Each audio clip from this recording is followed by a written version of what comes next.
Abu Dhar was very beloved to the Prophet ﷺ. The Prophet ﷺ, when he was passing away, he took the hand of Abu Dhar and he placed it on his chest.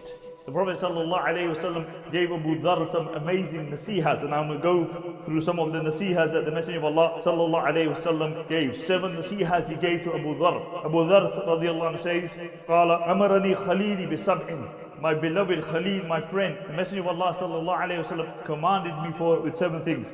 أمرني بحب المساكين والدنو منهم. He told me, love the poor people and remain in their company. Abu Dhar, wallahi, out of all the Sahaba, was the champion of the Masakeen.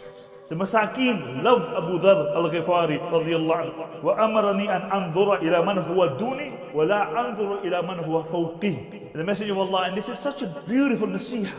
He said, the Messenger of Allah told me to look at those who are below me and never look at those who are above me.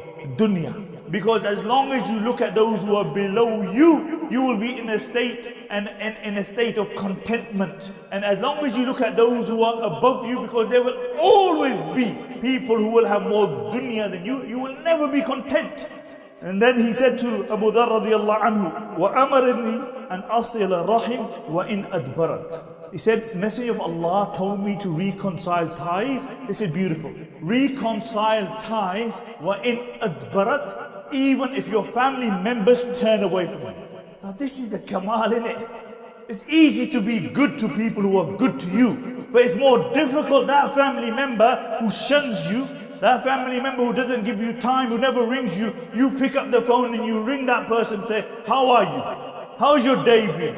And this is the teaching of the deen. The teaching of deen to attain Jannah is not cheap. Those family members who don't give you the time, and you go to visit all your rich relatives, but you never go to visit those relatives who have nothing.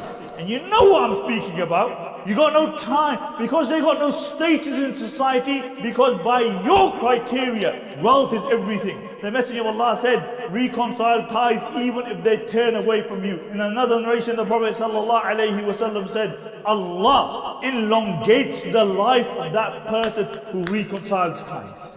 Allah will elongate your life, make your life longer. If you are destined to live 40 years, Allah increases that life.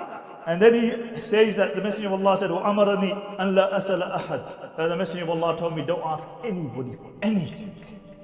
وَأَمَرَنِي أَنْ أَقُولَ الْحَقِّ وَلَوْ كَانَ مُرًّا. And he commanded me, listen Abu Dhar, speak the truth even if people find it bitter. Wallahi, there was anyone amongst the Sahaba who spoke the truth. Everybody disagreed with Abu Dhar on certain things, but he spoke the truth, even if people disliked it. He confronted Muawiyah, he confronted Uthman radiallahu anhum, and he spoke what he believed to be the truth, even if those people found it bitter.